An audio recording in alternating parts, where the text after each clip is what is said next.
কেন এত ভালো লাগে আমার নূর নবীর নাম আরো ভালো লাগে নবীর দরুদ সালাম নবীর দরুদ সালাম নবীর দরুদ সালাম নবীর দরুদ সালাম নবীর দরুদ সালাম কেন এত ভালো লাগে আমার দয়ার নবীর নাম এত ভালো লাগে আমার দয়ার নবীর নাম আরো ভালো লাগে নবীর দরুদ সালাম নবীর দরুদ সালাম নবীর দরুদ সালাম নবীর দরুদ সালাম নবীর দরুদ সালাম।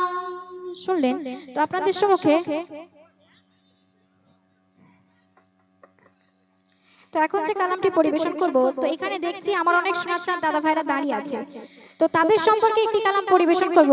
জানি এখানকার দাদা ভাইরা অনেক ভালো, এরা নামাজ কালাম পড়ে আল্লাহর ইবাদত করে, কিন্তু আমাদের ওখানকার দাদা ভাইরা তারা নামাজ কালাম পড়া তো দূরের কথা, দাঁড়িয়ে দাঁড়িয়ে পেশাব করে।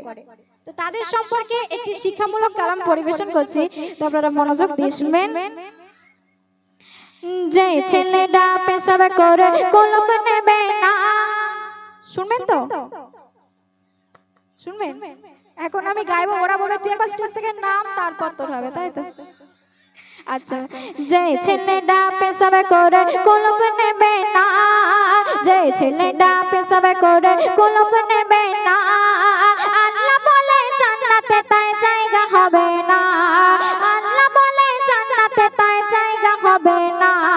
মোর নবীজির নাম শুনে যে দরুদ পড়বে না, মোর নবীজির নাম শুনে যে দরুদ পড়বে না, কাল হাসরে আমার নবীর সাফায়াত পাবে না, কাল হাসরে আমার নবীর সাফায়াত পাবে না। যে ছেলেটা পেশাব করে কলম নেবে না, যে ছেলেটা পেশাব করে কলম নেবে না, আল্লাহ বলে জান্নাতে তার জায়গা হবে না, আল্লাহ বলে জান্নাতে তার জায়গা হবে না। এবার মা বোনদের সম্পর্কে অতি মূল্যবান কথা কবি লিখছে, শুনুন। আজান হলে যে মেয়েরা দেয় না মাথায় কাপড়, আমার মা বোনেরা একটু মনোযোগ দিয়ে শুনবেন, ঠিক আছে? ও বাবা অমনি সবাই টানাটানি করছে, তাই না? আজান হলে যে মেয়েরা দেয় না মাথায় কাপড়, আর বিয়ের পরে দেখবে অনেকের স্বামী গাঁজাখোর। এইবার মনে মনে খুব গালাগালি দিচ্ছে না, এখানকার মা বোনেরা জানি অনেক ভালো, সেই সন্ধ্যা থেকে দেখছি মাথায় কাপড় দিয়ে আছে, তো আমাদের ওখানকার কথা বলছি, কবে লিখছে শুনুন।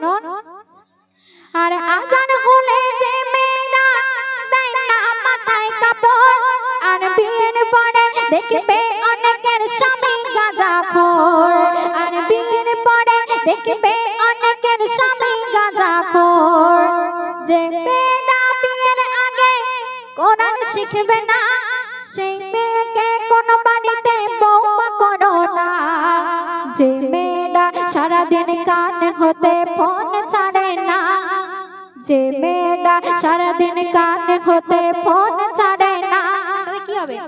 তাদের ৩-৪ বার বিয়ে হলেও কোনো স্বামী টিকবে না, তাদের ৩-৪ বার বিয়ে হলেও কোনো স্বামী টিকবে না। যে ছেলেটা পেশাব করে কলম নেবে না, যে ছেলেটা পেশাব করে কলম নেবে না, আল্লাহ বলে জান্নাতে তার জায়গা হবে না, আল্লাহ বলে জান্নাতে তার জায়গা হবে না। শেষ সন্দেশ হজে গিয়ে শয়তানকে পাথর চাটা মারে, শয়তান সেই হাজীদেরকে প্রশ্ন এই করে, বলে পাথর আমায় মারিস কেন, তোরা কি কানা?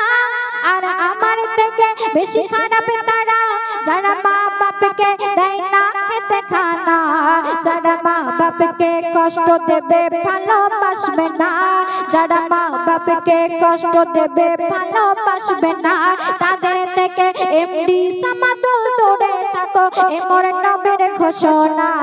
যে ছেলেটা পেশাব করে কলম নেবে না, যে ছেলেটা পেশাব করে কলম নেবে না, আল্লাহ বলে জান্নাতে তার জায়গা হবে না, আল্লাহ বলে জান্নাতে জান্নাতে তার জায়গা হবে না। মোর নবীজির নাম শুনে যে দরুদ পড়বে না, মোর নবীজির নাম শুনে যে দরুদ পড়বে না, কাল হাসরে আমার নবীর শাফায়াত পাবে না, কাল হাসরে আমার নবীর শাফায়াত পাবে না, কাল হাসরে